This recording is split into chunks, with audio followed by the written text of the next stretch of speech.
नमस्कार बच्चों, आशा करते हैं आप सभी अपने घर पर स्वस्थ होंगे और सुरक्षित होंगे। आज मैं फिर आपके समक्ष हाजिर हूँ आपका पाठ 2 लेकर के, जिसका शीर्षक है अनुपम गुरु भक्त। गुरु भक्त से तात्पर्य गुरु का सर्वश्रेष्ठ भक्त और अनुपम यानी जिसकी उपमा ही ना दी जा सके। बच्चों, प्रस्तुत कहानी अनुपम गुरु भक्त कहानी है छत्रपति शिवाजी की और उनके गुरु स्वामी रामदास की। एक बार गुरुदेव के मन में शिवाजी की परीक्षा लेने का विचार सूझा। उन्होंने पेट पकड़कर जोर जोर से चिल्लाना शुरू कर दिया।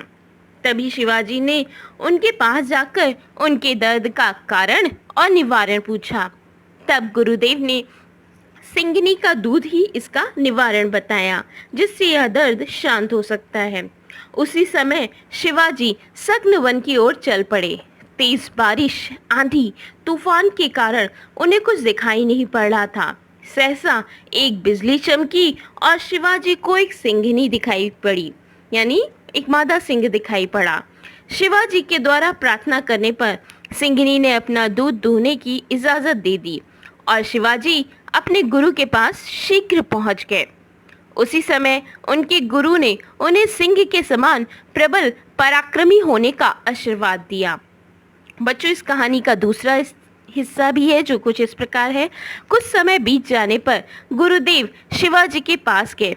उन्होंने शिवाजी से 2 मुट्ठी आटा मांगा।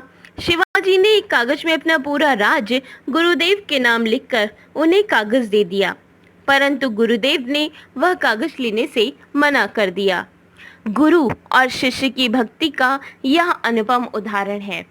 बच्चों, कहा भी गया है, गुरु गोविंद दो खड़े काके लागो पाए, बलिहारी गुरु आपने गोविंद दियो बताए। एक बार एक शिष्य के समक्ष गुरु और गोविंद दोनों खड़े थे। शिष्य मन ही मन उहापोह की स्थिति में पड़ गया कि सर्वप्रथम किसके पैर छू, गुरु के या गोविंद के। लेकिन उसी समय गुरु ने अपना इशारा करके शिष्य को बताया कि तुम सबसे पहले गुरु गोविंद के ही पैर छुओ।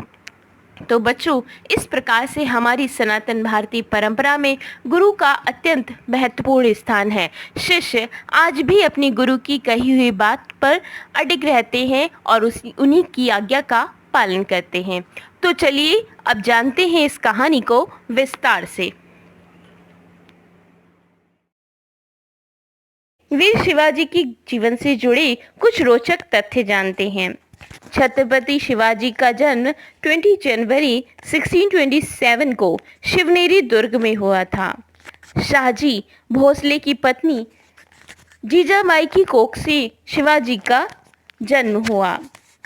शिवनेरी का दुर्ग पूना से उत्तर की तरफ था। शिवाजी का बचपन उनकी माता जीजाऊ माँ साहब के मार्गदर्शन में बीता।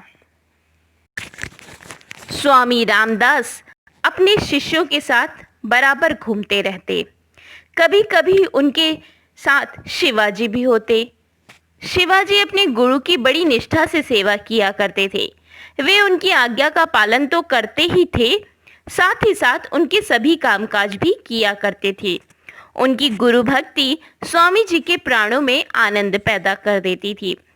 एक बार स्वामी जी के मन में शिवाजी की गुरु भक्ति की परीक्षा लेने का विचार पैदा हुआ। वर्षा के दिन थे, संध्या हो रही थी। संध्या यानी सायंकालीन। आकाश पर बादल छाए हुए थे, यानी संपूर्ण आकाश बादलों से आच्छादित था। स्वामी जी चारपाई पर जा पड़े और हाथों से अपनी पीठ को पकड़कर जोर जोर से कराहने लगे, यानी चिल्लाने लगे दर्द से, पीड़ा से।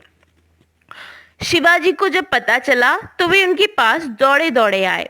उन्होंने स्वामी जी से बड़ी विनम्रता से पूछा, गुरुजी, आप क्यों करा रहे हैं? आपको क्या कष्ट है? स्वामी जी ने दर्द से चिल्लाते हुए, कराहते हुए उत्तर दिया, कुछ मत पूछो शिवा, मेरे पेट में बड़े जोरों की पीड़ा हो रही है। शिवाजी बोल उठे, आप व्याकुल ना हो गुरुजी, मैं अभी वैद्य जी को बुला लाता हूँ। व्याकुल यानी चिंताग्रस्त ना हो। वैद्य यानी जो प्राचीन युग में चिकित्सक होते थे, डॉक्टर्स होते थे, उनके लिए वैद्य शब्द का प्रयोग हुआ है। वे आपको दवा दे देंगे और आपके पेट की पीड़ा शांत हो जाएगी, यानी दवा लेने से आपके पेट का जो दर्द है वो शांत हो जाएगा। रामदास ने कराहते हुए उत्तर दिया, कोई दवा काम नहीं करेगी शिवा। वैद्य जी आए थे, उन्होंने कहा कि मेरे पेट में जो पीड़ा हो रही है वह सिंगनी के दूध को छोड़कर और किसी वस्तु से ठीक नहीं होगी। अब तो बचना बहुत कठिन है, क्योंकि सिंगनी का दूध कहाँ मिल सकता है। स्वामी रामदास अपने कथन को समाप्त करके पुनः जोर जोर से कराहने लगे। शिवाजी स्वामी जी की ओर देख रहे थे और बोले, ऐसा क्यों कहते हैं गुरुजी? सिंगनी का दूध क्यों नहीं मिलेगा? मैं आपके लिए सिंगनी का दूध लाऊंगा। स्वामी रामदास ने पेट को पकड़े हुए कहा, तुम मेरे लिए दूध लाओगे? सिंगनी को तो कोई नहीं पालता, फिर क्या वन में सिंगनी को ढूंढने के लिए जाओगे? सिंगनी तुम्हें मारकर खा जाएगी। शिवाजी ने बिना झिझक और भय के उत्तर दिया, आप बिल्कुल चिंता ना करें गुरुजी, मैं आपके लिए सिंगनी का दूध लाऊंगा, अवश्य लाऊंगा। सूर्यास्त हो चुका था, यानी सूरज डूब चुका था। चारों ओर अंधेरा फैल रहा था। शिवाजी अपने हाथ में पात्र लेकर वन की ओर चल पड़े कि वर्षा होने लगी, बादल गरजने लगे और रह रहकर बिजली भी चमकने लगी। शिवाजी भीगते हुए सघन वन की ओर बढ़ने लगे। देखते ही देखते अर्धरात्रि बीत गई, यानी आधी रात्रि से भी ज्यादा समय बीत गया। शिवाजी वर्षा से बचने के लिए एक वृक्ष के नीचे खड़े हो गए। उनके मन में बहुत बड़ी चिंता थी। वे सोच रहे थे, आधी रात बीत गई पर अभी तक कोई सिंगनी दिखाई नहीं पड़ी। क्या गुरुजी के लिए सिंगनी का दूध नहीं मिल सकेगा? यदि मैं खाली हाथ लौट कर गया तो वे मन में क्या सोचेंगे? और यदि मुझे दूध ना मिला तो मैं लौटकर गुरुजी के पास ना जाऊंगा। चारों ओर सघन अंधेरा छाया हुआ था, यानी घना अंधेरा छाया हुआ था। अपना ही हाथ अपने को नहीं दिखाई पड़ा था, इतना अंधेरा था। पानी बरस रहा था। सहसा जोर से बिजली चमकी कि अचानक एक बिजली चमकी। शिवाजी बिजली के प्रकाश में यह देखकर विस्मित हो उठे, यानी आश्चर्यचकित हो उठे कि वर्षा से बचने के लिए एक सिंगनी अपने बच्चे को साथ लेकर खड़ी हुई है। शिवाजी के आनंद की सीमा नहीं रही। उन्होंने हाथ के पात्र को संभालते हुए कहा, माँ, मेरे गुरु के पेट में बड़ा दर्द हो रहा है। औषधि के लिए मुझे तुम्हारा थोड़ा सा दूध चाहिए। सिंगनी ने अपनी गर्दन झुका ली और शिवाजी ने उसी तरह सिंगनी का दूध दूहा, जिस तरह गाय का दूध दूहा जाता है। शिवाजी ने सिंगनी के दूध को ले जाकर अपने गुरु स्वामी रामदास को दिया। स्वामी जी ने उनकी पीठ ठोकते हुए कहा, यानी शाबाशी देते हुए कहा, शिवा, तुमने अपने प्राणों पर खेलकर मेरे लिए सिंगनी का दूध लाए हो। एक दिन तुम सिंह के समान प्रबल पराक्रमी बनोगे, यानी सबसे बड़े पराक्रमी बनोगे। गुरु के आशीर्वाद से सचमुच शिवाजी सिंह के समान प्रबल पराक्रमी हुए। उनकी वीरता की कहानियां बड़ी श्रद्धा से आज भी कही और सुनी जाती हैं। बच्चों, ये कहानी 2 भागों में है। अब दूसरी कहानी का आरंभ होता है। कुछ दिन बीत जाने पर जब शिवाजी रायगढ़ के दुर्ग में थे, दोपहर की पूर्व का समय था। कंधे का झोला लटकाए रामदास शिवाजी के द्वार पर जा पहुंचे। उन्होंने द्वार पर खड़े होकर आवाज दी, जय जय राम। शिवाजी गुरुजी की आवाज पहचान गए। वे झट से बाहर निकले। उन्हें देखते ही स्वामी रामदास बोल उठे, शिवा, आज मैं तुम्हारे द्वार पर भिक्षा मांगने आया हूँ। शिवाजी चिंता में पड़ गए। वे सोचने लगे, गुरुजी को भिक्षा में क्या दूं? उनके दिमाग में जो भी चीज आती वह उन्हें बहुत ही तुच्छ जान पड़ती, यानी छोटी सी लगती। फिर वे करें तो क्या करें?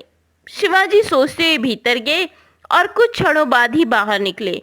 उनके हाथ में एक कागज था। उन्होंने उसे मोड़कर स्वामी रामदास की झोली में डाल दिया। स्वामी रामदास चले गए, पर 1 घंटे के बाद लौटकर उन्होंने फिर आवाज दी, जय जय राम। गुरु की आवाज सुनकर शिवाजी पुनः बाहर निकले।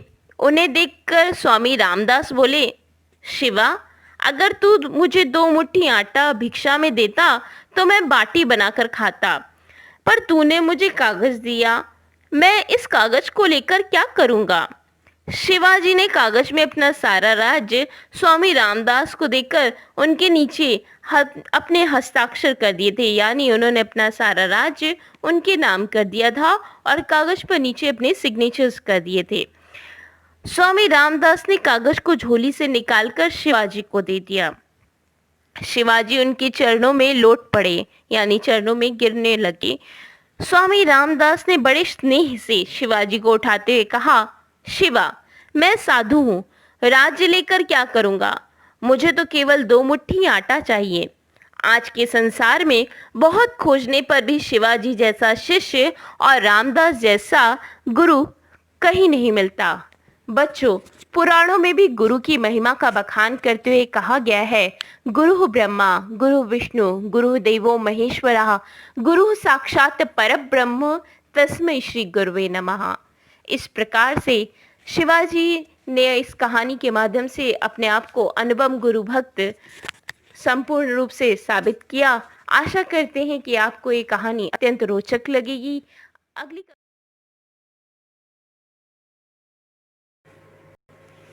तो आइए बच्चों, एक नज़र डालते हैं पाठ में आए हुए कठिन शब्दों के अर्थों पर। आज्ञा। आज्ञा का अर्थ होता है आदेश। आनंद, खुशी। गुरु भक्ति, यानी गुरु के प्रति भक्ति। कराहने, दर्द से चिल्लाने की आवाज।